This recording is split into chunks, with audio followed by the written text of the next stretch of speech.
My name is Maya. I've spent my life being the one everyone could rely on, the responsible daughter, the one who left home at 18 to build a career in international finance, while my younger sister, Sasha, lived a carefree life. I took it all on without a second thought, working long hours, sending money home, making sure my family was taken care of. But all of that changed the day they took something from me. They sold my apartment, the one thing I had worked so hard to earn, without asking me, without a single word of consideration. And they did it to fund Sasha's extravagant wedding. It was a decision made in their comfort, with no regard for the years I'd spent building my life, my independence. They thought they could take everything from me, but they didn't realize one thing. I had finally reached my breaking point. This is the story of how I stopped being the one who always fixed their messes, and how I finally decided to make them pay for the betrayal. I had always been the responsible one. As the oldest daughter, the one who left home at 18 to build a career in international finance, I accepted long ago that I would be the pillar for my family. While my younger sister, Sasha, spent her days at salons and posting Instagram stories, I was working grueling 60-hour weeks in Singapore, sending money home and making sure everyone else's life stayed picture perfect. I didn't mind, not really, until now. The call came on a Tuesday morning, right as I was finishing up quarterly reports. My mind was absorbed in numbers, graphs, and projections when my laptop chimed, signaling an incoming video call. I hesitated for a moment before answering, sensing that something wasn't right. The screen lit up, and there was my mother's face, glowing with that look of excitement I knew all too well. "Maya, oh honey, we have the most wonderful news," she beamed. I sat back in my chair, already dreading what was to come. That tone in her voice, it was a dead giveaway. She only used that syrupy sweetness when she had something big to drop, something I wouldn't like. "What's going on, Mom?" "Well, you know how Sasha's been planning her wedding to Xander?" She continued without missing a beat. "The wedding that's going to be absolutely perfect. But as you can imagine, it's costing more than most people's homes." I could feel my stomach turn. I already knew where this was going. Sasha's wedding had been the source of tension for months, a spectacle that drained the family's resources, and yet somehow I was the one footing the bill, without any acknowledgement or appreciation. But nothing, absolutely nothing, could prepare me for the next words. "We found the perfect solution for the funding issue," my dad chimed in, appearing beside her on the screen, his face wearing that jovial expression he always had when delivering bad news like it was some kind of gift. My heart dropped. I already knew I wasn't going to like it, but hearing it out loud was like a punch to the gut. "We sold your apartment," he said, as casually as if he were talking about buying a new sofa. The words hung in the air for a moment, thick with disbelief. "You what?"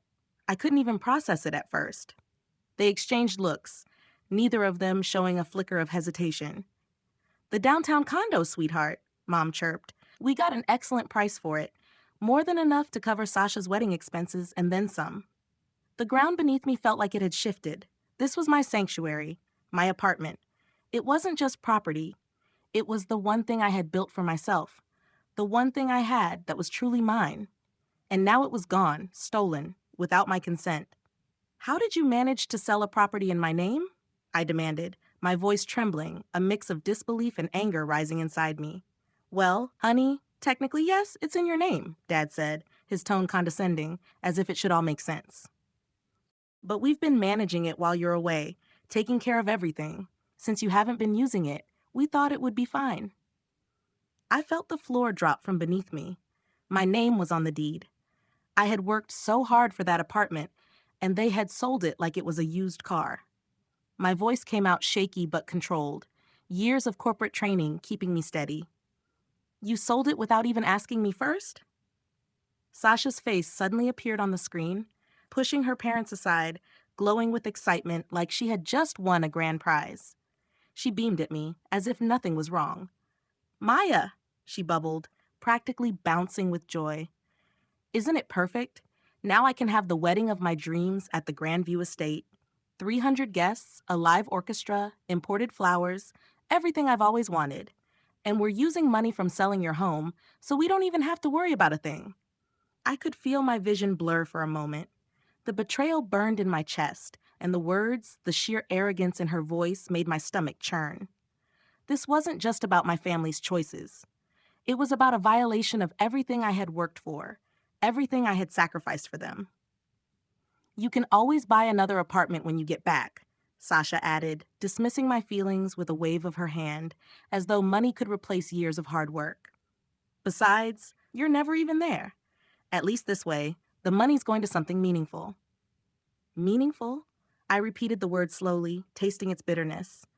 How could she be so clueless? Mom jumped in, her voice laced with pride.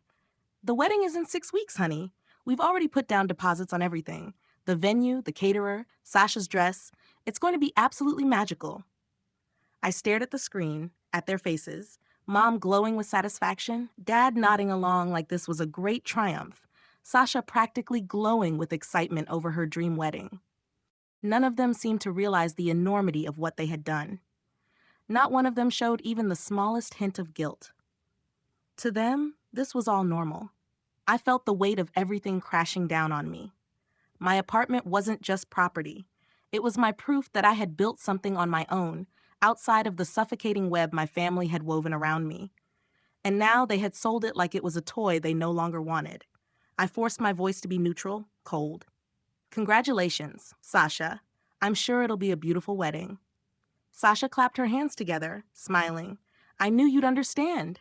You're the best big sister ever. My finger hovered over the disconnect button, the last vestige of my control. But before I could make my escape, my mother added, Now, say something. Aren't you happy for your sister? For a brief moment, a sharp sting of emotion, anger, hurt, and something deeper flared within me. How could they do this to me? I had been the one to clean up after their messes for so long, to fix everything for them. But not this time. I have to go, I said, my voice as cold as I could manage. Work calls. Mom's voice came through sweetly, concerned. Of course, honey. We love you. The call ended, and I sat in the silence of my Singapore office, staring at the now black screen, my reflection staring back at me. For the first time, I felt completely alone, utterly betrayed and completely unimportant. They had played me perfectly, treating me like a dutiful daughter who would smile through the pain and maybe send a wedding gift. But they had no idea what they had just unleashed. I picked up my phone and scrolled through my contacts until I found the one name I hadn't called in months. Kinley answered on the second ring. Maya, what's wrong? She asked, instantly sharp with concern. I need a favor, I said, my voice steady, colder than ever. And it's going to get messy. I'm listening, she said immediately. My family just made the biggest mistake of their lives, I said, a smile curling on my lips for the first time since the call ended. And I'm about to show them exactly what the responsible daughter is capable of. Tell me everything, Kinley urged. I paused, savoring the moment. I'm going to make them pay. Kinley's support was all I needed. She was always the practical one, the one who would turn my fury into strategy. I was consumed by the thought of what had just happened, how easily they had sold my home, the one thing I had earned, without even consulting me. Do you have copies of the original deed and mortgage documents? Kinley asked, as if we were planning a routine case. I didn't hesitate. Everything's backed up. You know I never trusted them with anything important.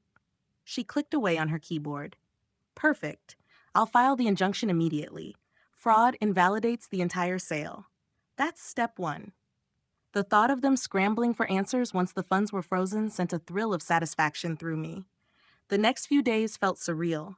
I could feel the chaos unraveling. But I was no longer a bystander. I was the architect of my family's downfall. Emails from the wedding vendors started filling my inbox, each one more desperate than the last. The wedding, which had been all Sasha cared about, was spiraling into chaos.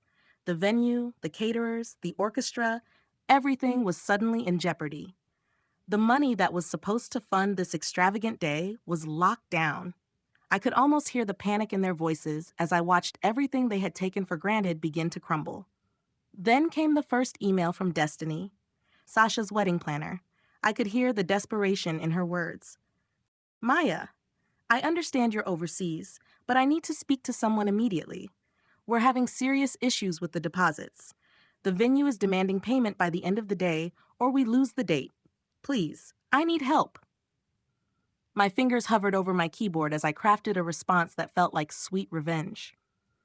Unfortunately, I'm currently overseas and unable to assist with financial matters. You may want to contact the family directly for alternative funding sources. Best of luck with the event. As I hit send, I felt a wave of satisfaction. I wasn't going to bail them out this time. Meanwhile, Sasha was still posting on Instagram, her perfect wedding fantasies now tinged with panic. Each new post came with an extra layer of desperation. I could practically hear her voice through the screen, demanding everything stay perfect despite the cracks forming in her fairy tale. I sat back and watched, knowing they had no idea what was coming next. I checked my phone again. Kinley's message was waiting for me. The injunction has been filed. We've frozen their accounts. They won't be able to touch that money now. Get ready. It's all falling apart. I stared at the message for a moment, the weight of it sinking in. They had no idea how deep they were about to sink. As the days passed, things became more chaotic. The vendors kept calling. The money they'd expected was never coming. The wedding plans were disintegrating, and Sasha, ever the brat, started blaming me on social media, calling me selfish and vindictive. Her latest post read, "Some people would rather destroy their family than see me happy. Guess who that is?" I couldn't help but laugh. She had no idea what was really happening, but I wasn't going to let her get away with this. The reality of it all was coming for them, and there was nothing they could do to stop it. Later that day, my inbox pinged again. It was from the venue. "Your sister's wedding is in jeopardy due to unpaid deposits. The checks have bounced. We need immediate payment to keep the reservation." The irony wasn't lost on me. All that money, all that extravagance, was falling apart because they'd been so careless. Sasha had made it all about herself, had planned this grand event with no consideration for anything but her own happiness. And now it was slipping through her fingers, just like the apartment they'd stolen from me. I checked my phone again. A new message from Kinley. "The funds have been frozen. No more wedding money. The vendors are pulling out. How's it feeling?" I smiled, feeling the adrenaline surge, like watching a house of cards collapse. And it was just beginning. I knew the real chaos was coming, and I was ready to watch it all unfold. The moment I had been waiting for arrived faster than I had expected. The tension in the air was thick. Everything I had set in motion was now unfolding. My family, the ones who thought they could do whatever they wanted with my life, were about to face the consequences. It started with the phone calls. My parents, frantic and confused, began calling me nonstop. But I didn't answer. Not this time. This time, they would have to sit in the mess they had created. My phone buzzed again. Dad's name flashed on the screen, but I ignored it, knowing what he wanted. There was no way to fix this now. Then came the emails. The vendors were getting desperate, and the wedding planner, Destiny, was unraveling before my eyes. She emailed me again, her message this time laced with panic. "Maya, I'm so sorry to bother you, but we are completely stuck here. The payments haven't come through, and all the vendors are threatening to cancel. Please, you have to help us." It was a familiar feeling, watching someone else fight the battle I had already won. I crafted my reply carefully, feeling a strange satisfaction in my coldness. "Unfortunately, I can't assist. I'm currently overseas, and it seems there are other matters you should address with the family directly. Best of luck with the event."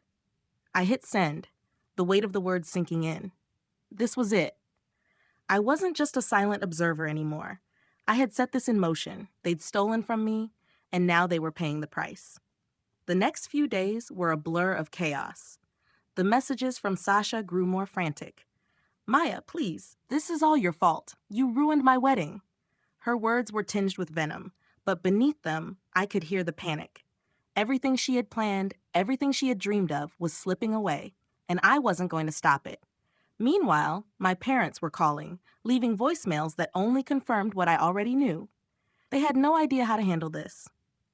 The checks they had written hadn't cleared, and the venue had already started threatening to pull the reservation. Their world was falling apart, and they couldn't even see it. I let it happen. It felt good, in a way, to finally be the one in control of my own fate. I didn't expect it to escalate as quickly as it did, But by the time the injunction was filed, my family was already in free fall. The funds had been locked down. The money from the sale of my apartment, the money they had stolen from me, was now unavailable. The wedding, the venue, the caterer, all of it was teetering on the brink of collapse. Then came the legal consequences. My phone buzzed with another message from Kinley. The funds are locked. It's official. They can't touch the money. The vendors are already pulling out. The court will start reviewing the fraud charges soon. How's it feel? I sat back in my chair, looking out the window at the Singapore skyline. It felt like nothing, like I had been emptying my soul for years, trying to fix everyone else's problems, and now for the first time, I didn't feel like I had to do anything. I had put everything in motion, and it was unraveling exactly as it should. The phone call I'd been waiting for came the next day. The detective. Detective Rodriguez. He was calm, too calm, as he explained the next steps. We've received a complaint about forged documents related to a property sale. We'll need to speak with you when you return to the country. I felt the weight of his words settle in. My parents had taken the stolen money and run with it, and now they were being investigated. I had everything I needed to prove what they had done. Of course, I said, my voice steady. I'll be back soon. I hung up the phone, but the satisfaction I felt was fleeting. They weren't just going to lose a wedding, they were going to lose everything. The court proceedings came next. My parents, broken and desperate, were finally forced to sit in the defendant's chair. I stood, calmly presenting the evidence, the forged documents, the fraudulent sale, and the years of financial support I had given them, all while they pretended to live beyond their means.